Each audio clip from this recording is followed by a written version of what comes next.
everybody? What's good? What's happening, y'all? That's right. We are here. This is the October 6th, 2024 edition of the Boxing Source podcast, and we're doing this here.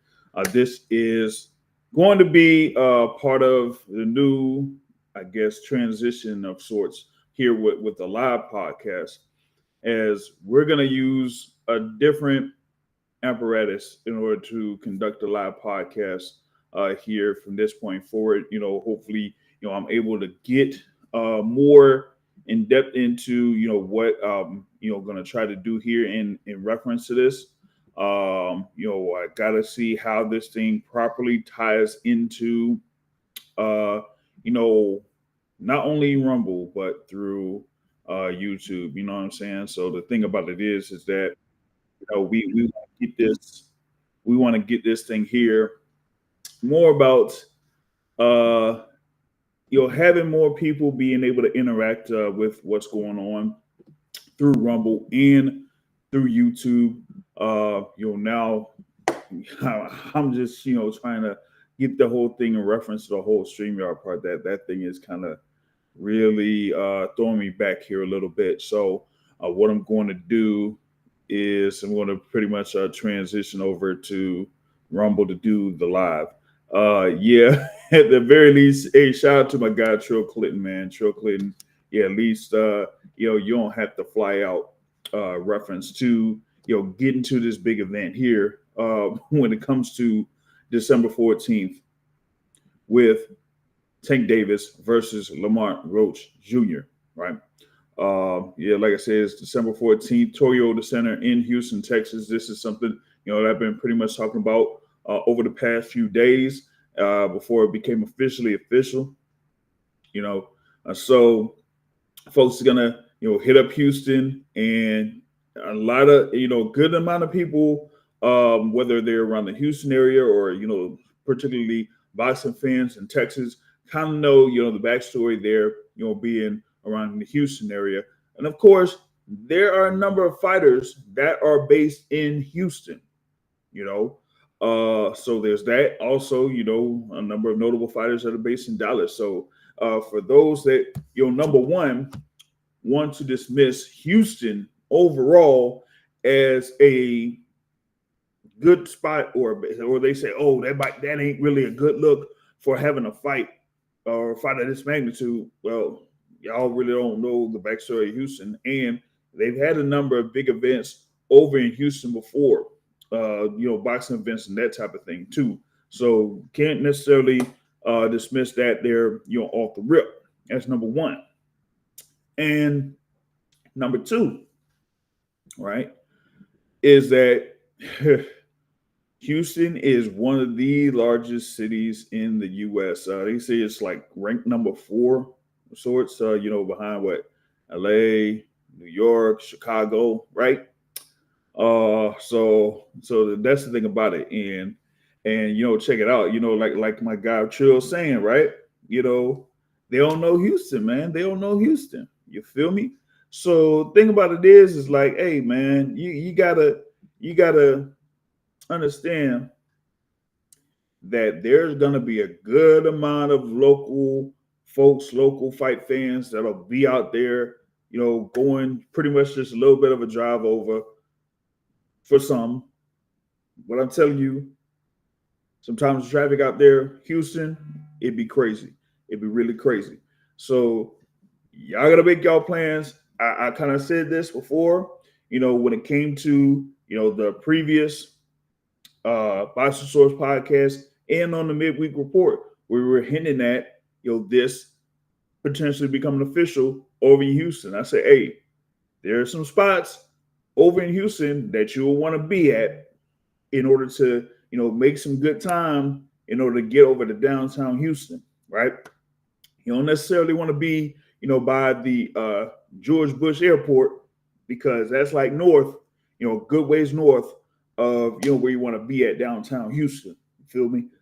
They got some, hotels there in downtown Houston, but I ain't really, been familiar with all that, as far as like downtown is concerned. I just stay over, by Galleria area. They got a number of hotels out there, pretty much on like one street, You just go right up the street, on the way up towards the Galleria Mall. There's a good amount of hotels there. You got a couple that are right across the street from the Galleria Mall. So I'm give y'all tips, man. I'll give y'all game. If you flying to Houston, I'll give y'all some game. That's what you got to do. You feel me? But that weekend there, December 14th, is going to be really, really good as far as trying to get out there for this particular event. Gervonta Tank Davis versus Lamont Roach Jr. for that WBA title there at 135 pounds. This has been a backstory, of course, for some time when it comes to these two. You got the DC area there with Lamont Roach Jr. He represented the DC area, of course. Gervonta Tank Davis representing Baltimore. Now they've had a history there in the amateurs. They competed twice. They competed twice, right? In 2011, right? Lamont Roach kind of, dropped this as far as what happened there in the amateurs when he was there with Najee on Cigar Talk on Thursday. Now, I had mentioned that interview was coming up, so if y'all are able to check it out live, that's what's up. But if not, you'll go over there, look up Cigar Talk. You'll have it there with Lamont Roach Jr. There with Najee. Okay, and then Lamont Roach Jr. was talking about those two encounters that they had in the amateurs, and they were pretty much top amateurs there during the time that they competed back in 2011. And now fast forward, here we are about 13 years later. They're pretty much at the top of their respective divisions at this point. They're in the lightweight and the super featherweight divisions. Both have that common opponent there with, of course, you have there Hector Luis Garcia, as you had, Tank Davis end up stopping Hector Luis Garcia, TKO. And then you had Lamont Roach being able to defeat Hector Luis Garcia for that WBA title at 130 pounds. And, going back to, that particular instance, this is the same situation there when it comes to the World Boxing Association. They gave a special permission there for Lamont Roach to go ahead and pursue this particular fight against Tank Davis. Just like they pretty much opened the door for Hector Luis Garcia to pursue the same fight when he had a mandatory challenger lined up. And who was that mandatory challenger? Yeah, Lamont Roach Jr. So that's why you had Tank versus Hector Luis Garcia in January of 2023, right? And then after that, Hector Luis Garcia, of course, lost the bout. So he ended up keeping that title at 130 at the time, and then faced Lamont Roach Jr. for that belt and ended up losing to Lamont Roach Jr. You know what I'm saying? What's going on there, Slap Happy? What's good with you?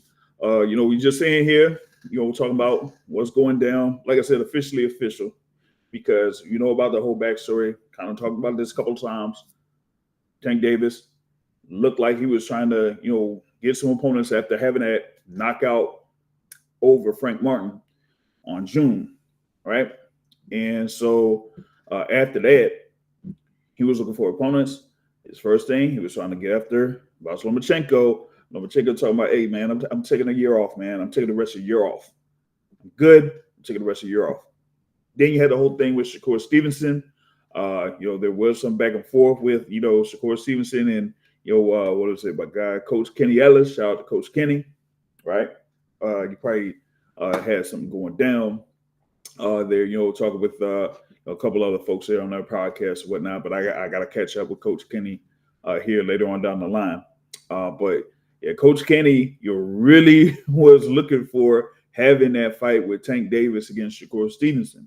And while, you had Tank Davis being out there over in Paris, France for the Olympics, Summer Olympics with the United States Olympic boxing team, that's when it was supposedly trying to get, things going between Tank Davis and Shakur Stevenson. And, kind of talked about it, was leaked out for some strange, unexplainable reason.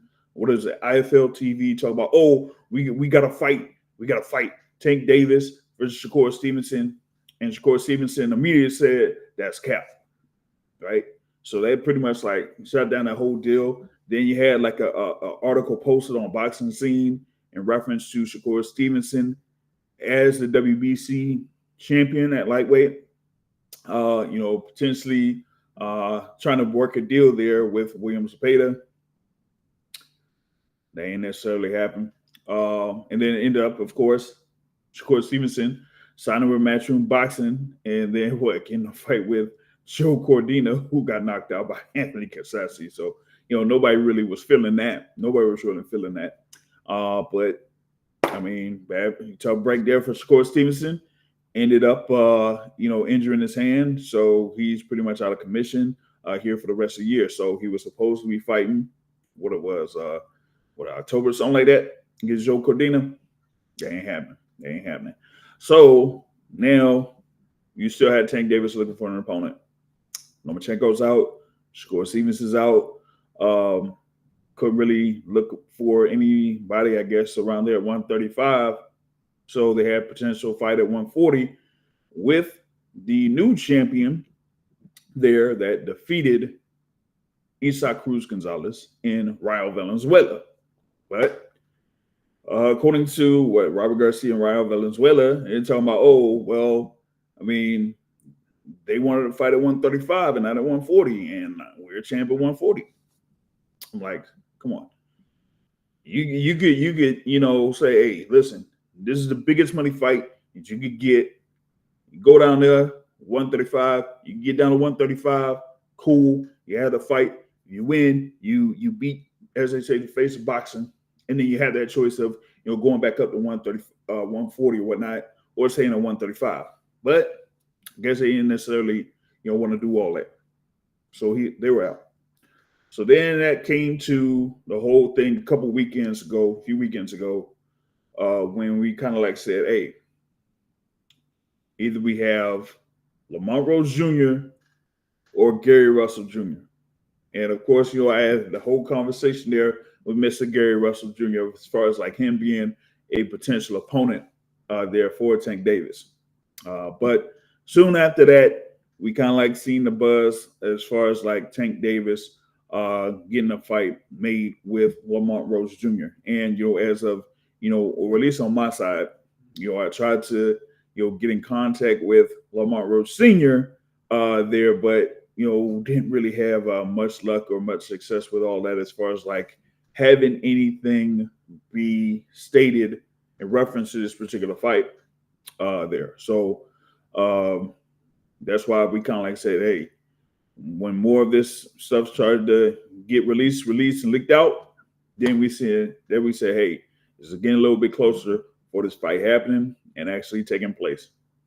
And so, as of, a few hours ago or so, you had PBC posted, on Amazon Prime, pretty much on Amazon Prime there. So, y'all folks, go ahead and get ready, get yourself set up. Tank Davis, Lamont Roach Jr., PBC Prime Video there in Houston, Texas, Saturday, December 14th. Now, of course, we kind of talked about what could potentially be some other bouts that could be added on to that card. There one that could also include David Benavidez on that card, as they were saying that all signs point to him having his next fight on December 14th. Now, the thing about it is, in this initial poster, right, it does say Prime Video. Okay. It does say PBC on Prime Video. It does not, at least for now, it does not say PBC on Prime pay-per-view or the flyer as is posted on the banner here for this particular video. It doesn't necessarily say Amazon Prime pay-per-view. So there may be an outside chance, outside shot that this could just be on, regular Amazon Prime. Now, I ain't really get an email yet. Haven't, I'm checking, trying to check the email to see if they made, a little bit of a press release here of sorts, but I haven't seen one yet that says, hey, okay, this will be on either PBC on Prime pay-per-view or just, Amazon Prime. You feel me? So that's just something that remains to be seen. I know a number of, fight fans may want to just say, hey, if they could have this thing on, just regular Amazon Prime, that would be awesome. But we'll see how that goes. Because it all comes down to the money. It all comes down to the money when it comes to that. So we got to see if they finalize this deal, worked it out. Like I said, it's December 14th, Toyota Center, Houston, Texas. You say Amazon Prime, but let's see if it's going to actually be a Prime pay-per-view. Because if it is not, and it's just regular Amazon Prime, we could get a good amount of views on this particular fight card. Okay. Now, I know that, been in conversations where a number of people have kind of criticized this particular bout. But as I mentioned earlier, when, you're going after particular fighters, they're at the 135-pound division, and they aren't necessarily obliging or saying that they were willing to take the fight there with Tank Davis. Then you kind of run out of options. And there were some people that kind of brought up the option of freaking.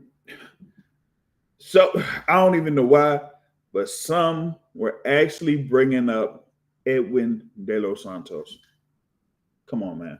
Come on, y'all. What are we doing? What are we doing? We cannot have. I'm sorry, y'all, but I've been trying to tell y'all. We, or at least I, do not want to see him on my screen. We haven't seen him in the ring since November 16th, 2023. And y'all know what happened there on November 16th, 2023. And because of that, that's why I say there shouldn't be we shouldn't be seeing no Edwin De Los Santos on the screen. You know what I'm saying? Shout out to brother Joseph Aaron of War Week Boxing. He says fighter availability is everything in matchmaking. Yep. Fighter availability is everything in matchmaking. As far as if they're just coming off a fight, if they're fully healthy after just coming off a fight, if they feel like, hey, you know what? If it's like an 8-week camp or a 6-week camp, you know what? I'm ready for this opportunity. But in some cases, some fighters say, hey, just being real, I ain't ready. So we got to see how that is when it comes to that, right? Because, Lamont Roach Jr., at least at the time, when I was, initially talking about this, when it was brought up, was that Lamont Roach Jr., had his last bout as a headliner bout at the Entertainment and Sports Arena in Washington, D.C. as part of a ProBox TV event, defending that WBA 130-pound title against Fergal McCrory. Ended up having a stoppage. You know what I'm saying? So there's that, man.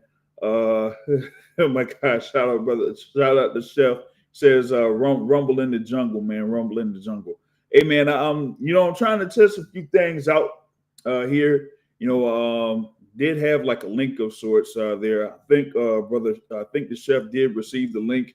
I gotta see if they were able to properly get it, if he was going to be able to jump on or whatnot. But we got a few things here that I'm trying to test out in a sense, right? Because we're trying to I'm trying to have a transition of sorts when it comes to doing the live streams. You feel me? So it's definitely that on that front. So just trying to, mix things up and get things going on that particular instance, right? But back on the scene, like I said, with Lamont Roach Jr., of course, had his fight there. Figure McCory got to stop his victory there, to defend that WBA 130-pound title.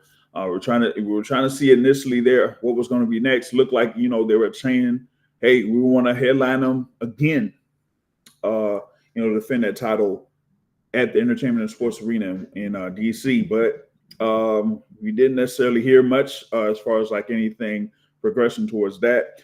And then, kind of like it was, when you kind of like seen something a few weeks back or a couple months back when you had his father there, his trainer, Lamont Roach Sr., of course, who is the head of No Excuse Promotions. And now No Excuse Promotions has a fight card that's coming up here within a couple of weeks, right? A couple of weeks. And they will be over at, Rosecroft Raceway there. That's going to be, kind of like televised by ProBox. So it should be televised by ProBox in that sense.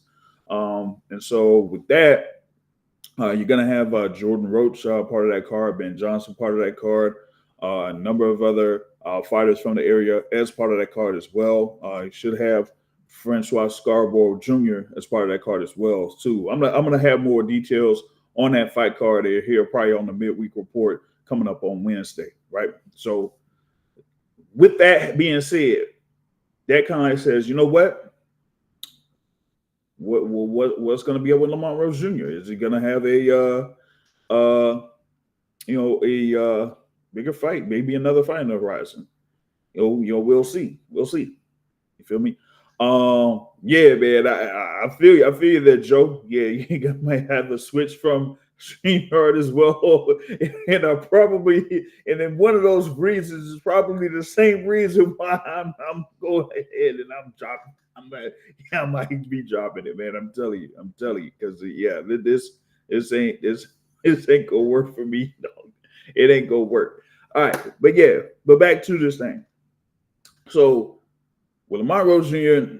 not necessarily having something lined up as of last month or a couple months ago, it was like, okay, well, what's out there? So here was this whole thing in reference to Tank Davis and Lamont Roach potentially being about, and now it is what it is. And so I'm kind of, I'm happy for it. We got, like I said, DC and Baltimore involved in this thing. Putting in Houston, like I said, a very large city.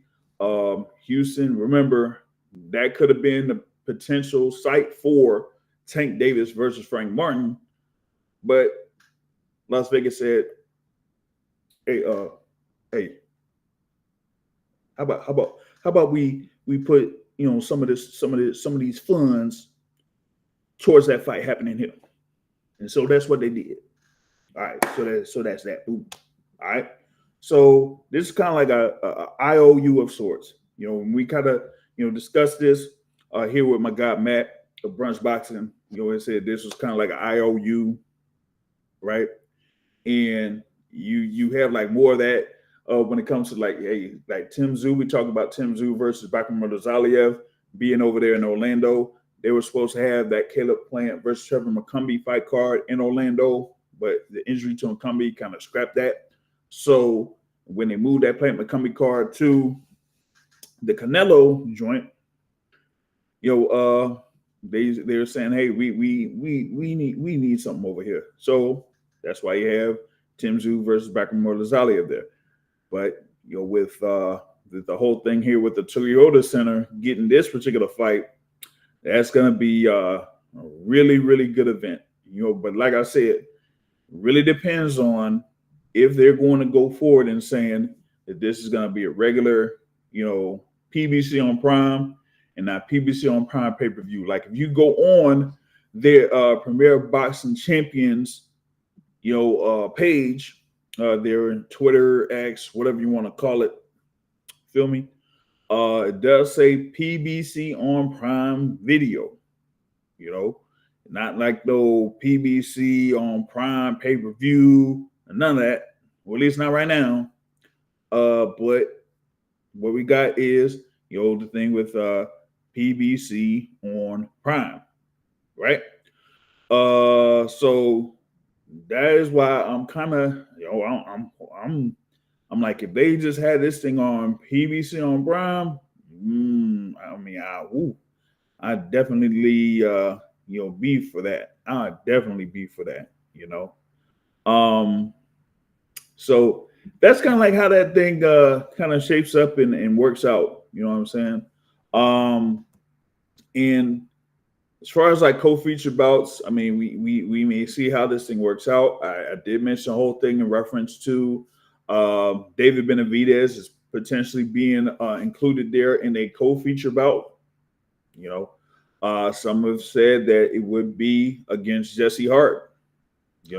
Which they want to stay busy. I'm not I'm not against that. The thing about it is that you can't necessarily have, if you're very active, you can't necessarily have big fights back to back to back to back to back. Like, doesn't necessarily work all too tough on that, but it also goes back into what Brother Joe said.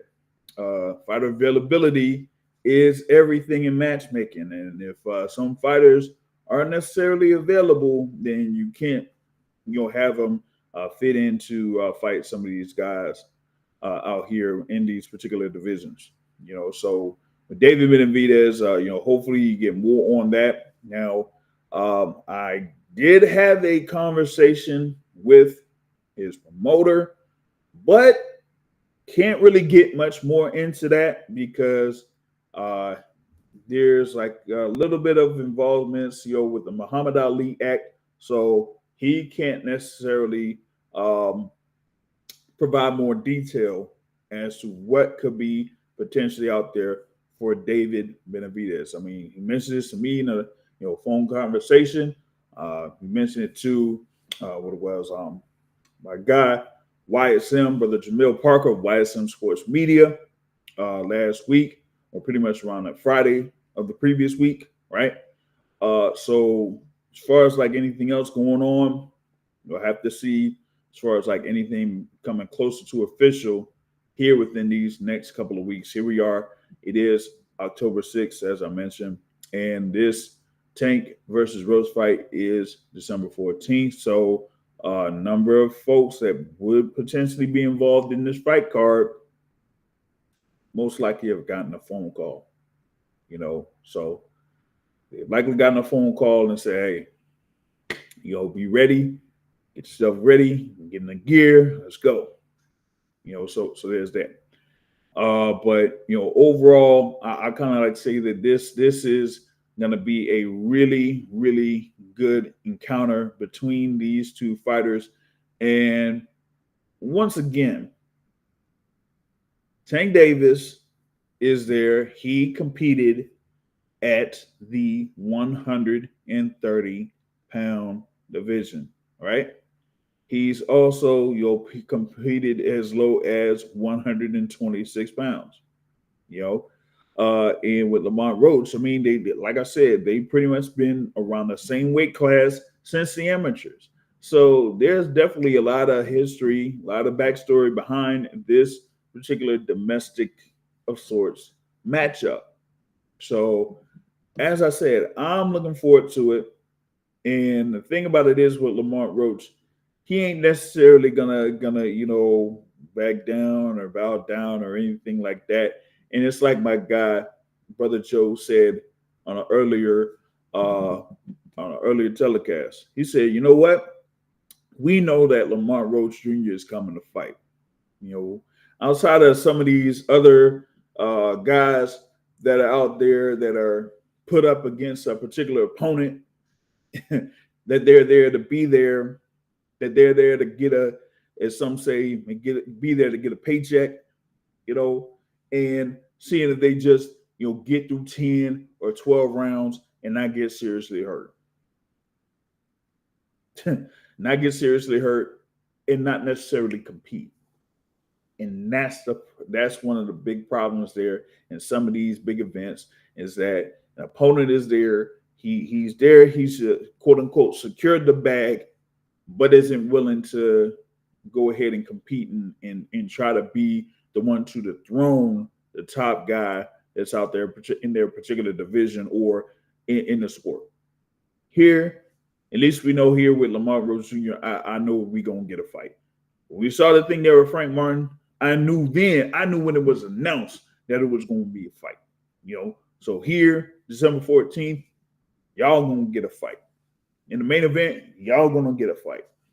And, it's Tank Davis, right? What it was, Atlanta, Brooklyn, DC, LA, Las Vegas, don't even matter. Folks show up to see him fight. Folks show up to see if he's going to be able to knock his opponent out. And in reference to, like a lot of these fight fans, that's what they show up for. They show up for a knockout.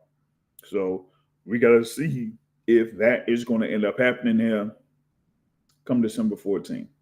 Right? All right, bet. Now, hopefully we might be able to revisit that here later on in this podcast. But wanted to get into what's coming up next weekend. Next Saturday, or this upcoming Saturday, so to speak, there, where you got the undisputed light heavyweight titles on the line. October 12th, Artur Beterbiev versus Dmitry-Bivol, and this will be on ESPN Plus.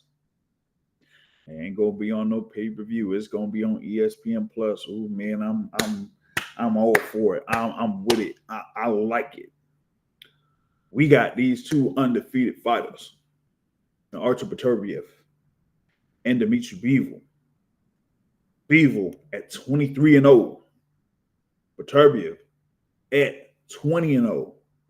Bivol, 12 of those 23 wins by way of knockout. Beterbiev, every single win has been by knockout. Now, the thing is, you have Beterbiev here at 39 years old, at least right now. You have Dmitry-Bivol at 33 years old. Bivol is the taller fighter of sorts. Beterbiev is measured to have the longer reach at 73 compared to 72. Okay. Both of these fighters, you'll have had bouts with Joe Smith Jr., with Bivol having a unanimous decision win. And of course, Beterbiev beating the brakes off of Joe Smith Jr. Oh, just going back to that one, man. That fight in 2022, oh my goodness. It was like Joe Smith didn't have any chance at all. Like after the first power punch that was landed on Joe Smith Jr., man, it was a wrap. It was over by then. So Joe Smith Jr. Pretty much got decimated within 2 rounds by Artur Beterbiev. But it has basically been a rare appearance of sorts there when it comes to Artur Beterbiev. He's only had like one fight in 2023, one fight in 2024 with Callum Smith. Remember, this was originally scheduled for June 1st when they were supposed to have, when they did have that match, Burrow versus Queensberry 5v5. This was supposed to be the headlining bout, but 2 weeks before that original fight was taking place, you had that injury there by Artur Beterbiev. And, it has been discussed over the, past few months in reference to the overall condition there of Artur Beterbiev, if he's going to be properly in a good fighting state against Dmitry-Bivol. And that is the major factor here, because that injury that Beterbiev had, man, I'm telling you that at least with this one, you really don't have, something like that in really be the same as far as like your overall movement. Like he, had a ruptured meniscus. While training, a ruptured meniscus. Now, I mean, you have something like that. That is definitely a setback when it comes to your overall movement. Now, he, had the knee surgery, and pretty much like kind of like say, hey, this thing is kind of like out of commission. So the thing about it is like, how is he going to, properly move? The thing about it is that he kind of, moves up in like short stances, but can, move side to side, you know. So that's the thing about it is he going to be able to have good enough side to side movement against Dmitry-Bivol, who likes to, pop in and out, pop in and out when it comes to, throwing his jab, throwing combinations, getting out of range, and moving also side to side, you know. So I mean that is definitely the key there. Now, of course, with Beterbiev, every single punch, whether it's a jab or, as they say, technically a power shot, hurts. It hurts, right? So the thing about it with Bivol is he's gonna have to keep his high guard, being sure that he's very efficient in his offense and making sure that he that he doesn't really take a number of these power punches flush against Beterbiev.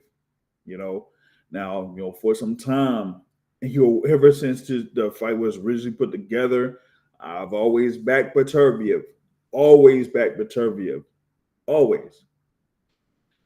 But this injury, this meniscus injury that he suffered, really has this thing where I have doubts. So that's up in the air. Now, I want to see if I could add in someone, a guest here. This is going to be a first time thing. Let's see if my guy, brother Matt, is able to get here on this particular portion. So let's see here. We should be able to add him on. I'm gonna go ahead. I'm gonna try this too. I'm gonna do that, and then this should do it. Let's see if we got it here.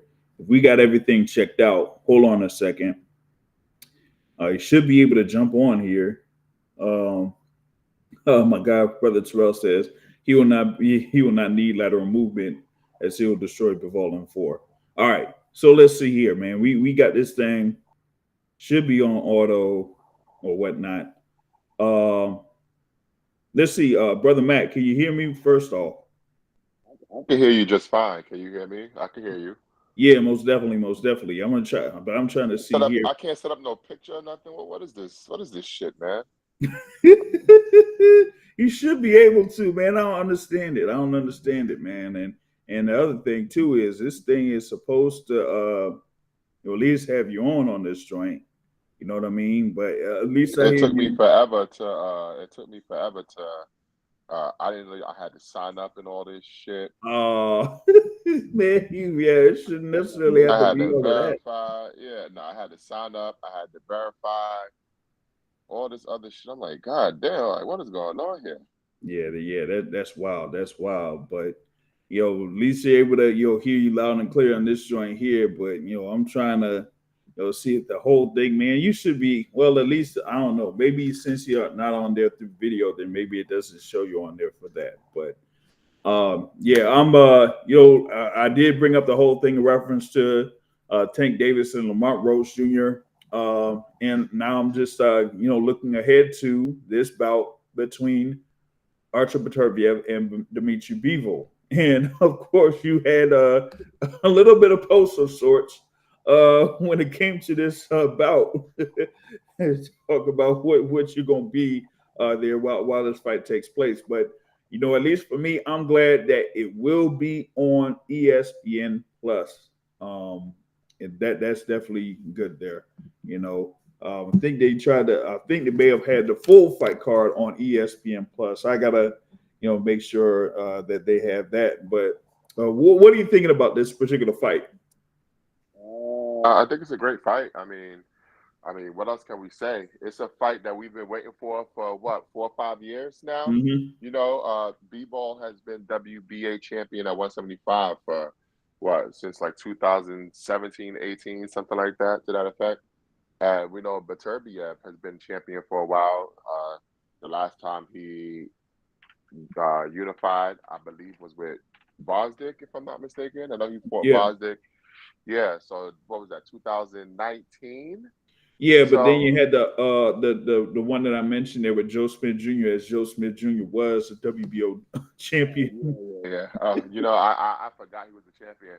But my thing is, it's basically been a long time coming. I don't know why it's taken them so long, but I'm glad it's finally here, and I'm looking forward to it, and I'm glad that we don't have to pay extra for it. Yeah. Now, with that, being said, as far as like, how long it's taken, you think that maybe money may have been a factor of sorts with that? I don't know. I don't know because Bivol has shown. Look, why didn't he unify with anyone? Beterbiev had to unify to get those 3 belts. So why did he unify? So I don't know if it's from Bivol's side, just not showing interest in unification. He's just comfortable doing whatever it is he's doing. Mm-hmm. But it just hasn't happened. But I'm just glad it's here. If it was money, then shout out to Turkey on the street, because no one else was going to pay for this, because it's not going to sell anything. If it was going to sell anything, it wouldn't be in Saudi Arabia. So Yeah. we know that it's a great matchup, but not a big event. So Right. I'm just glad that they're able to get it done, and I am hoping that this fight is like a fight of the year candidate. That's what I'm hoping for. Yeah, that was my thing. I'm hoping that it's a fight of the year candidate. I'm just, up in the air as far as like what happened with Beterbiev and his torn meniscus and whatnot, and him going through knee surgery. That hopefully he's not gonna be coming to the ring like Sergio Martinez did against Miguel Cotto. Yeah. Well, thankfully, this guy Bivol doesn't fight anything like Miguel Cotto. So even if he does, we don't really got to worry about that, because Bivol ain't no killer. So I'm just hoping that we get a good fight, good clean fight, and I'm expecting Beterbiev to do what he's been doing and just destroy him. Yeah. My thing is, if he's able to move properly, like he usually does, then yeah, he should be able to walk through them or whatnot. Yeah, absolutely. Because Bivol doesn't have anything to keep him off with him. And I know people talk about his boxing skills and all this other stuff, but Beterbiev is an excellent boxer too. It just so happens that he has like soul crushing power. People always seem to underrate Beterbiev's boxing skill because he knocks everyone out. It kind of reminds me of what Tank Davis deals with, Mm-hmm. And Brother Terrell says that you, what's up with you recently defecting to Russia like you're Roy Jones Jr. Hey man, listen, I go where the good fights are. It just so happened that we got 2 USSR guys. Yeah, it's not Russia, it's USSR. They're from the former Soviet Union, Mm-hmm. Kyrgyzstan. And Yeah. I think Beterbiev is Chechnya, which is like a little territory in Russia. But right, it's a good fight, man. Like, how do you see this going? I'm actually kind of curious. I mean, like I said, if it was, if it's Beterbiev, being able to move properly without with the surgery or not, then I mean, I've always picked Beterbiev to defeat Bivol by stoppage. I don't think that Bivol really has enough to have Beterbiev respect him. It's just the movement that will be key there for Dmitry Bivol if he's able to get in and out of the pocket. And the thing is it's going to be kind of like different than the other high-profile matchup that Dmitry Bivol had, which was against Canelo Alvarez, where Canelo Alvarez kind of approached the fight as a counterpuncher. So it gave the ability, one, for Bivol to get his offense going, But with him being a bigger fighter at that particular case, he could, pretty much establish a jab and come forward and really show that he's, the bigger fighter. So he could do pretty much most of what he wanted to do in that particular fight. Against Beterbiev, on face value, he really can't do that. So that's the thing that I'm waiting on is if Beterbiev, if it's the same Beterbiev that we've seen, then yeah, he's gonna be able to eventually break down and stop Dmitry-Bivol, but it just, I'm just real up in the air as far as like his overall movement, if he's still able to move there with his after suffering a ruptured meniscus. Yeah, but we can't be having to talk about his knee. The fact that we're talking about his knee lets me know that we don't trust what's going on here. Any other promotional outfit would have waited till both guys were completely healthy. We know that they're healthy, so we know that both guys are at their best going into this bout. The fact that, and it's not just you, it's everyone questioning whether or not the knee is good, that kind of tells me it's like, hey, are we sure this fight is on the up and up? Is this going to be like when Eddie Hearn wheeled Alexander Povetkin in the ring to fight Dillian White in that rematch? I hope not. I hope both guys are 100% healthy because we waited so damn long for this fight. It would really suck if one of the guys are compromised. Yeah, it definitely would suck if either one was compromised, their days in before the bout takes place. My thing about it was it's like how or at least for me, well, of course for y'all for Brunch Boxing, when it comes to this thing, we talk about the odds and the betting odds and everything like that, and if that kind of like affected things. But as of right now, they have Dmitry-Bivol, at least on the DraftKings thing, at minus 135 and Beterbiev at plus 115. So I feel like that's interesting there. Pretty close. It's pretty close. When it comes to that. But we just got to remain. It remains to be seen how that goes. Hold on a second, man. I think you're trying to do something. That's me messing. Because I'm trying to figure out how to make a thumbnail. But listen, whatever. I'll figure it out after. It's pissing me off.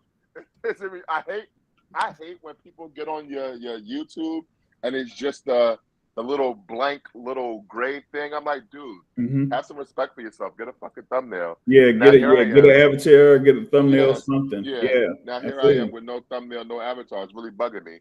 Yeah, I get you. I'll work out the kinks, whatever.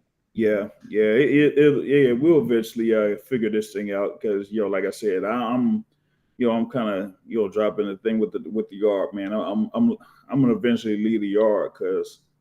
At least here, or at least for now, everything it kind of seems good as far as like you being on and it sounds good and nothing dropping or nothing, So, at least that part is good. Oh yeah, I ain't get kicked out yet, so right, yeah, that's always a good thing. Yeah, so that's part of why wanted to go ahead and have this thing switched over or whatnot. But. Also part of this card on October 12th, man, you got IBF cruiserweight title on the line, Jaio Bataille against Zach Massey. You got, Fabio Wardley versus Fraser Clark on there. Of course, they had the draw on March 31st in a pretty good bout, that they had there, man. You got the IBO King Chris Eubank Jr. going up against Camille Zarabetta. Oh man, you got Ben Whitaker. They're going up against Liam Cameron. Hold up, let me check something else here. They have Scott Nicholson versus Raven Chapman. Yeah, you got that. Scott Nicholson versus Raven Chapman there for the WBC featherweight title. Yeah. Shout out to Raven Chapman. Her coach, her trainer, is actually the trainer from one of the guys that we know from Boxing Updates, Jimmy, his daughter, trains with the trainer. So shout out to them. I'm rooting for them. Yeah, I mean, this is one bout that they're trying to have made. Of course, with Sky Nicholson's last bout that was in Philadelphia. After that, she was talking about either a fight with Raven Chapman there, or trying to see if she could get about it with Raven Chapman or Tiara Brown. So we got. Let me ask you about this card. How do you feel about this undercard? Well, as far as like if I wanted to grade it, I wouldn't say it's like absolutely superb. No, definitely not. If I was going to grade it overall, I'd probably say a solid C plus, B minus, maybe. I'm liking. To me, I'm liking the main event. Like the rematch. So it's a 2-fight card. Yeah, that's why I couldn't really get it have it above B level. My thing is that you had that Frazier versus Clark rematch.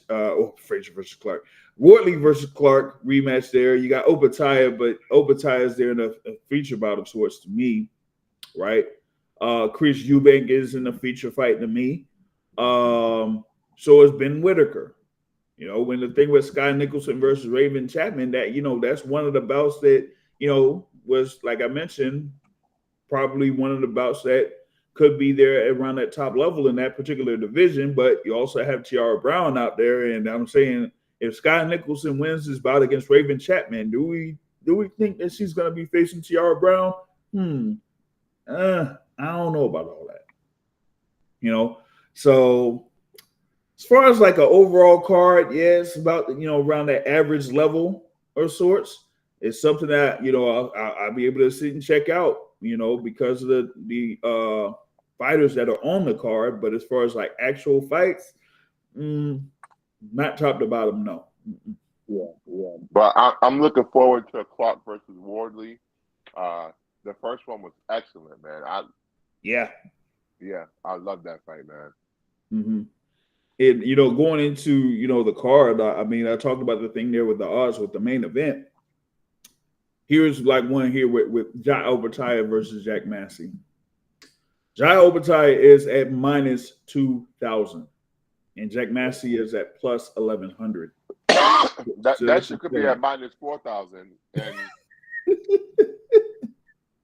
right. And even with the Sky Nicholson versus Raven Chapman, they significantly are favoring Sky Nicholson to win that. So it's like, what are we doing here? But yeah, that's mainly, what they got on the thing. Oh yeah, they got Takuma Inoue fighting Sia Susumi on October 13th too. So that's the Japanese WrestleMania that I called it. It's 2 nights, 2 different cards. Inoue headlining one card. You got Junto Nakatani headlining the other card. Mm-hmm. Oh, that's gonna be so good, man. Junto Nakatani is at minus 5,000. Oh my god! Against Petchmain CP Freshmart. Oh man, who is it? Knockout's brother. Oh man. Yo, this dude got like 76 wins with 50. Oh yeah. Knockouts. Yeah. And he ain't fight not one good guy. Not one. Remember, like, hey, this is Junto Nakatani, man. I got Junto Nakatani included in the Boxing Source pound for pound rankings, and he's fighting a guy here at 76-1, and they fought nobody. If you look at Junto Nakatani's recent resume, it's not good. You got this fight, Lavio fight. I think you got an Argy Cortez fight in there. It's not good his last few fights. Yeah, and the thing about it is that I'm not all too sure about if they are aiming to, try to get him in unification fights though. That's my thing. You know, it's not like they're much in a rush to try to do that. Well, supposedly he's gonna fight Takuma Hmm. after this, but we'll Hmm. see. Um, he's supposed to be coming to the United States next year to fight on Naira Inoue's card. Anyways, card, yeah, Yeah, so we'll see. yeah, because you got Takuma in the way that's part of that double header there, and you got Ryosuke Noshida as the IBF champion, and Yoshika Takei as WBO champion there at bantamweight. So I don't know. They gotta figure out a way to start doing these unifications there at 118, man. You gotta figure that out because it ain't looking all too hot. Hold on a second. Hold on. Let me see here because I just got another notification. Let's see how this thing works here, man. If he's gonna be able to, I know that you had some time trying to get on here, brother Matt. But let's see if this next guest is able to properly get himself going on this thing here. Because seeing if they are able to incorporate the audio on this thing here, but we'll see how that goes. But you should know who it is there, brother Matt. Is it somebody that claims to be very smart when it comes to boxing?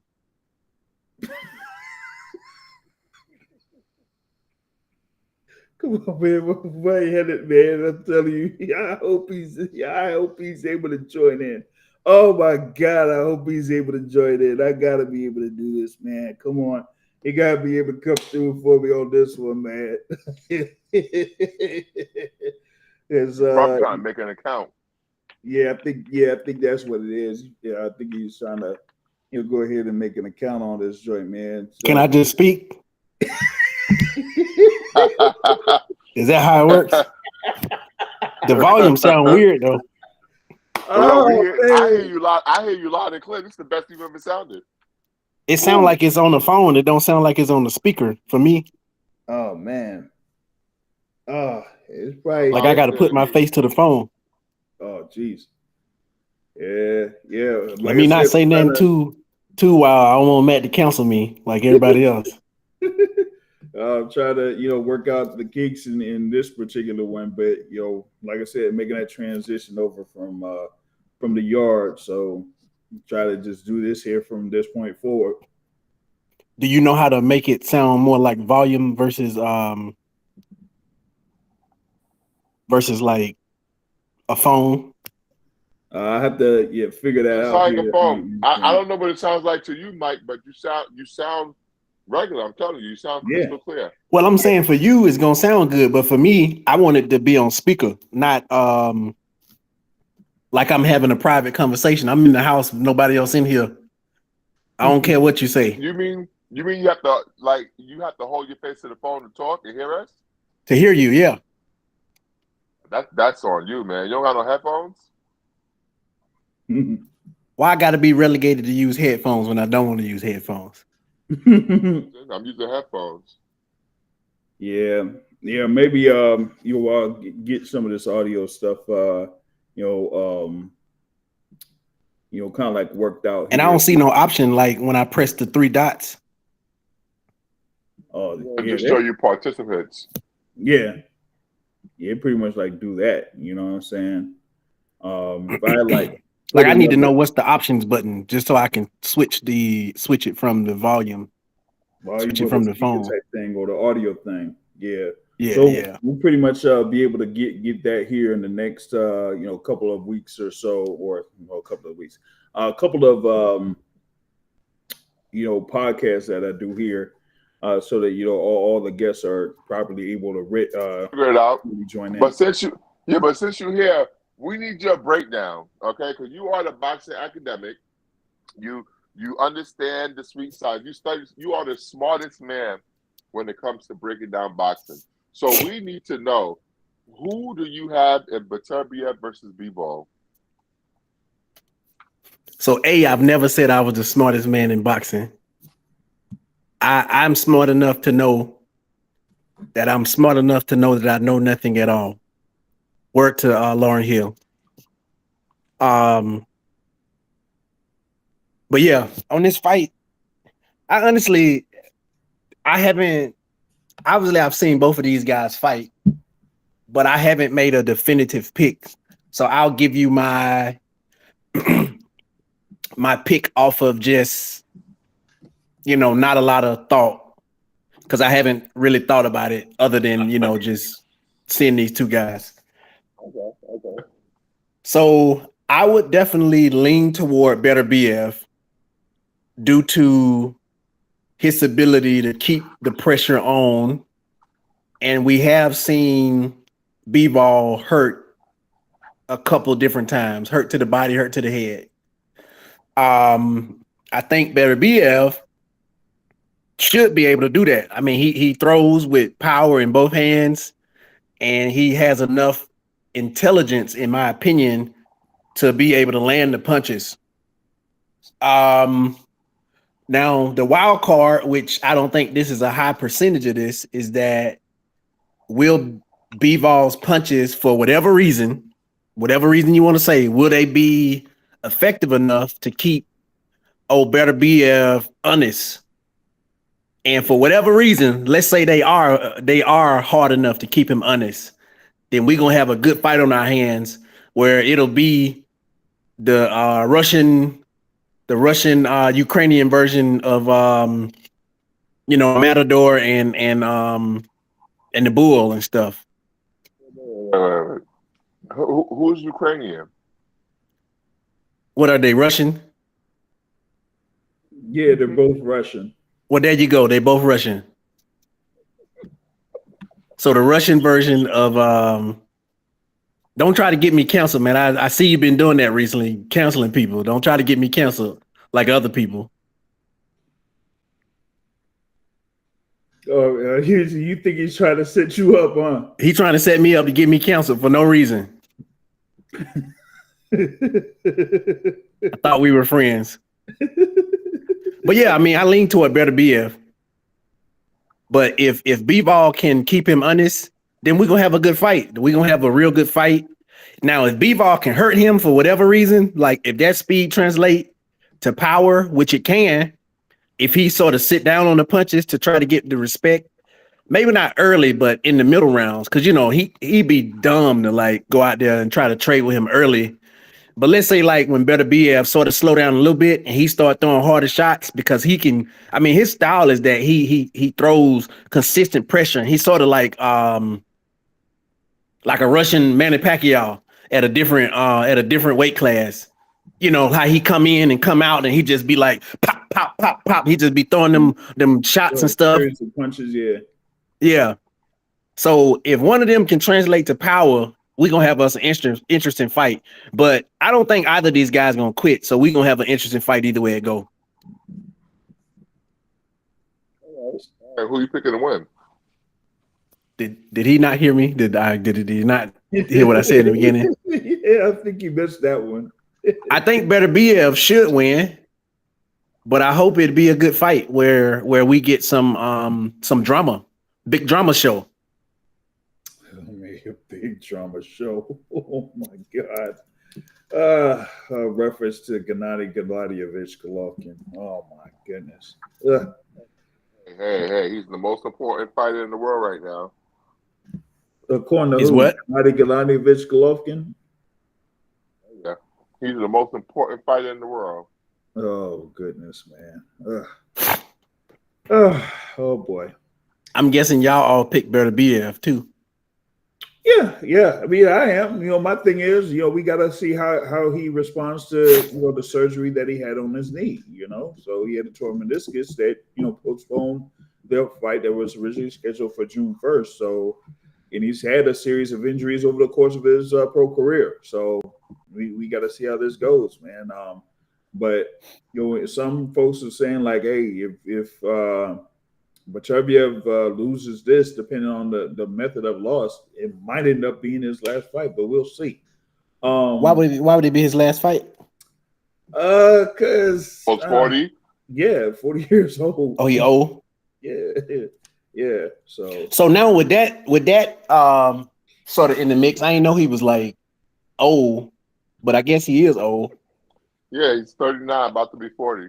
Yeah. And then like I heard y'all talking about his injury. So okay, let me factor that in. Now, what's his name gonna be peppering him like Manny Pacquiao? And he gonna use his movement and try to frustrate him. Pepper, movement, pepper. Now let's say he's just a step slower and then his punches, like he can't cut off the ring and shoot. It's gonna really be the Matador and the Bull. Like he really gonna be, he gonna probably get a sizable lead to where Beterbiev gonna have to like try something, and which might end up getting him hurt even more. So I don't know. Like you said, it's a wild card. Conventional wisdom says Beterbiev, but I mean, can we really rule out Bivol? Because Bivol has always found a way to win, even in fights where, like, he sort of raised his level too. Bivol raises his level in a sense. Oh, does he? Does he? Okay. I feel like he does in certain fights. I remember he fight down to his competition, but he also fight up too. I think he like fights down to his competition. What was it? He had his fight against Isaac Chalemba on the co-feature of Don't forget Lyndon Arthur. Don't forget Lyndon Arthur. You got Lyndon Arthur. Another world beater. What was it? The one that you pretty much like said that Bivol ain't no killer was when he fought John Pascal. And then you had the post fight where he pretty much said that he was wary of John Pascal's power. So power he ain't want no more. Yeah. So that's the thing about it. Is he gonna be, if he gets hit, with a good power shot from Artur Beterbiev, how is he going to respond to that? That's what I'm looking out for. So that's mainly the gist of that bout, at least to me. Kind of like looking forward to that taking place. As Brother Matt said, as far as like the rest of the card with that Fabio Wardley versus Frazier Clark rematch there. Outside of that, these are mainly like feature fights of sorts. So you say how he gonna respond? Shit, he better respond like a champion.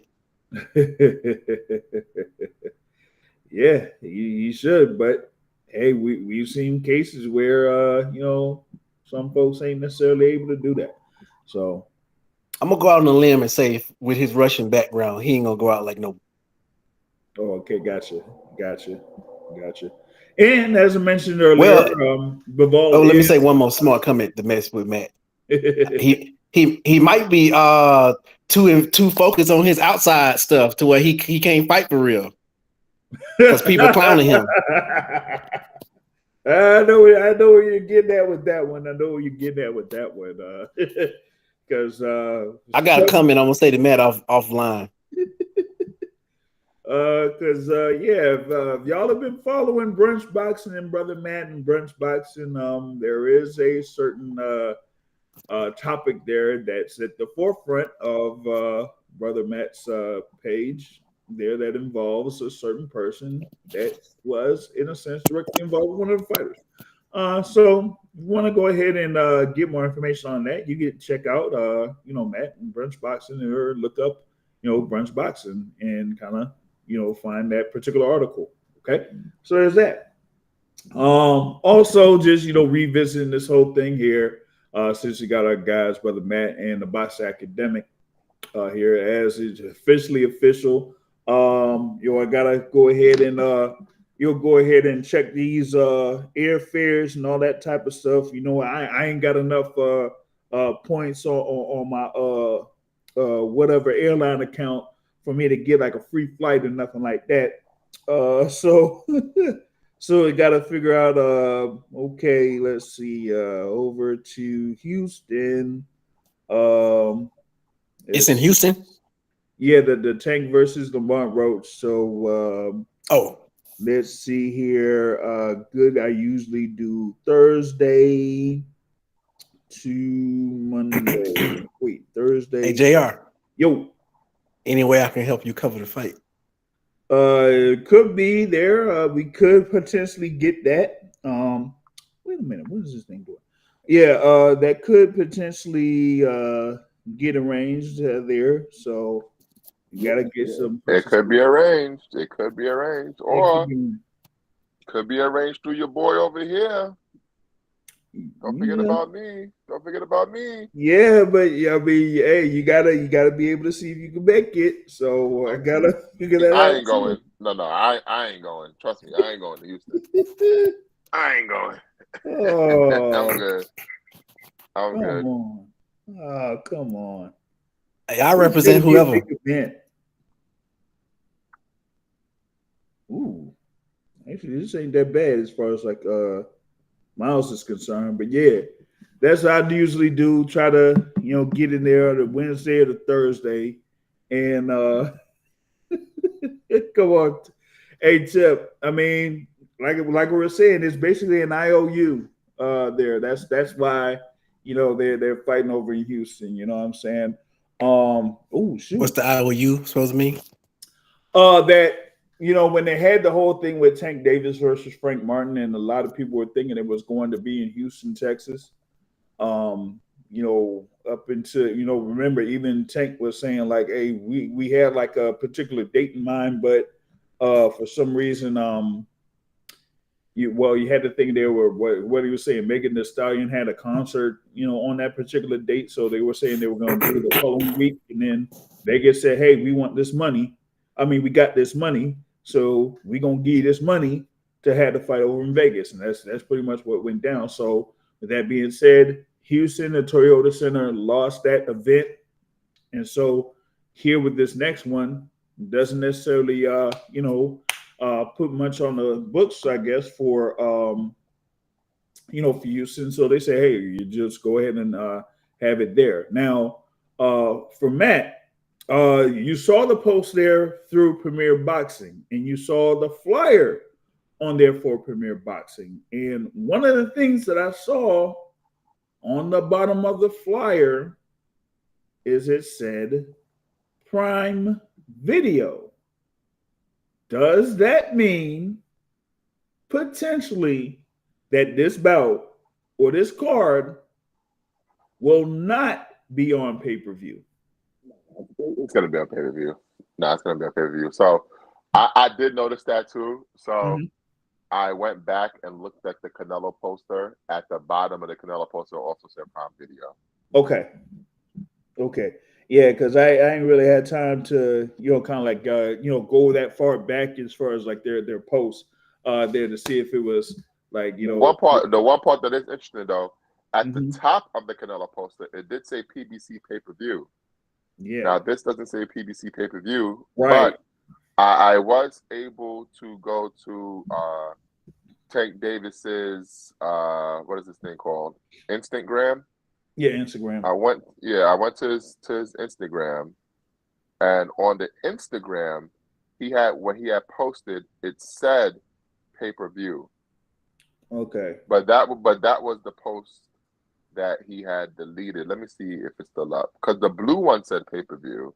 Let me see. Yeah, the blue one says pay-per-view. It says live on pay-per-view. Yeah, he reposted that. Gotcha. So I'm assuming it's pay-per-view. Okay, yeah. So it'll probably be pay-per-view there on that one. Let me see here. I'm just trying to figure out these things for as far as like the routes are concerned. There, well, it looks like a one-way is about 155, at least for me or whatnot. So that's not bad at all. Yeah, it's not bad at all. Get out there around Wednesday or Thursday. It starts around like 155. Yeah, that ain't that bad. So I'll go ahead and hey, they said round trip. Yeah, round trip is under 300. I'm with it. I'm with it. Ain't that bad at all. So I'm saying if y'all think about having plans, try to see if you could book ASAP. I did kind of like drop some game earlier on this podcast. So if y'all trying to figure out what's the best area to stay in Houston. You'll have to hit the rewind button there for the replay on that sense. So that's what I had on that. But yeah, I'm kind of looking forward to that particular fight card. I did, of course, mention a thing there with potentially David Beterbiev being included on that card. We also had like other suggested fighters that could be on there as well. Maybe Stephen Fulton. That would be interesting. So I'm thinking that it's going to shape up to be a really, really nice card there for December 14th. I know that some people were bringing up a potential like double header of sorts on this thing, but nah, that ain't gonna happen. So what's the controversy about him fighting him? What everybody's saying? Like, was it just the venue, or because I saw some stuff about people clowning him for fighting him? What's the controversy for him fighting Lamont Roach? There ain't no real controversy about it because there wasn't any other opponents out there. Like who? Like it's no controversy to us. It's no controversy to us because we know boxing. But the reaction by quite a few people on social media was very negative about the fight and almost like disrespectful to Lamont Roach, which is interesting to me because the thing that they keep bringing up, he lost to Jamal Herron. Dude, that was 5 years ago. So every fighter must only have an O in order to get a big fight. Like, I don't understand. When people say losses don't matter, but then it matters when it's convenient. I don't get it, man. This is a big rivalry. Lamont Roach is an 11-time national champion. He's very familiar with Tank. You got the DC-Baltimore rivalry, and he's coming to fight, okay? So I don't even understand what the problem is that some people have.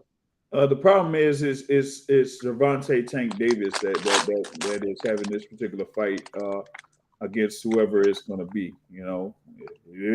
It ain't the guy that it ain't no Lomachenko when Lomachenko said he's taking the rest of the year off. It ain't Shakur Nafisa Heed Stevenson when Stevenson pretty much like went ahead and signed with Matchroom Boxing there and then linked up a fight with Joe Cordina before having suffering that hand injury of sorts. So what else could Tank Davis do? And as I mentioned before, ain't no way in Hades that he was gonna have a fight in with Edwin De Los Santos as your guy Ezra was trying to push. No, that ain't happening. I'm actually glad he fighting Lamont Roach because Lamont Roach gonna swing his hands at least until his faculties don't work no more. He gonna swing them until that unlikely result. But I like Lamont Roach, but I'm just saying until he see that little like that thing that go zing like that. Until you see that, he gonna swing his hands. We're gonna have a little barn burner until that zing happen. Okay. And I, I'm sorry I'm saying that, but that's just how I feel. I'm just saying I like my boy Lamont Roach. That's how I feel. All right. With that being said, the views of the Boxing Academic do not necessarily reflect the views of the Boxing Source. Okay. That is true. Okay, so there we go. All right. So let's hear MVO's thoughts on the fight, then. Since my views don't reflect, let's see what his views reflect. First of all, MVO is dead. Okay. MVO. I forgot you. You got excommunicado off Facebook. I'm sorry. But honestly, I think this fight is going to play out like the Lito Santa Cruz fight. To be honest, it's going to go like that. I think Lamont Roach is going to make it interesting for as long as it lasts until Tank, Tank does what he does to everybody. That's what people don't understand. People mad. Oh, he's going to get knocked out. Well, Tank is knocking out everybody. So, what do you want me to do? Yeah, the highest, what is it? The highest knockout ratio in boxing right now, as far as world champions. So, what are we doing here? Well, Beterbiev and him, basically. Shout out to Brother Joe Blogs here, just joining in. It says who's winning the Bivol fight. I'm pretty much picking Artur Beterbiev. I'm favoring Artur Beterbiev with the caveat that he is healthy enough coming off of his surgery that he had when the original scheduled fight, got postponed. So from, what he's been doing in the past, stopping every single fighter out there, I'm leaning towards Artur Beterbiev. But, like I said, we got to see how well he's going to be able to move in the ring here come October 12th. Didn't I hear you say that the odds have Bivol favored? Yes, they do. They do. And that's the thing that, has me, really iffy is, the books and the odds really like they are leaning towards Bivol here and this. So, maybe, some folks see something within Beterbiev. Colin mentioned it a few times here over the previous few weeks. Remember, like when they were talking about this being scheduled, I was like, I had some doubts that it was going to go as scheduled because of the unknown condition or the unknown status of Artur Beterbiev, going into, these last few weeks. But, looks like, the thing's still, going on as scheduled. And, they had the, press conference, a couple weeks ago or so. So, still going forward with it. So yeah, I got to see how this thing goes. You know what I'm saying? With that, man, what is it? Almost like 10:30 p.m. Eastern time or whatnot. That's it. At least here from my side, as far as like this particular episode of Box the Source podcast. Biggest for everyone that's listening live. Hopefully we'll be able to get this thing on podcast form and work out the kinks here a little bit. With this new streaming apparatus, because I want to see if I could try a few things here and there to add a couple of elements onto this, podcast as well. So I'm going to be working on that here in the next few months. We'll be also looking to get in contact with Jordan Roach and Ben Johnson, who will be having their fights there at Rosecroft Raceway coming up here in a couple of weeks, and also work on getting Mr. Gary Antonio Russell on to speak about a few things here and there. So be on the lookout for that, and see about getting some other guests here to speak about a few things that's going down. So, with that being said, that's what I got on my side. Big thanks to Brother Matt and the Boxing Academic here for being part of this. And I'll catch y'all later, guys. Peace out.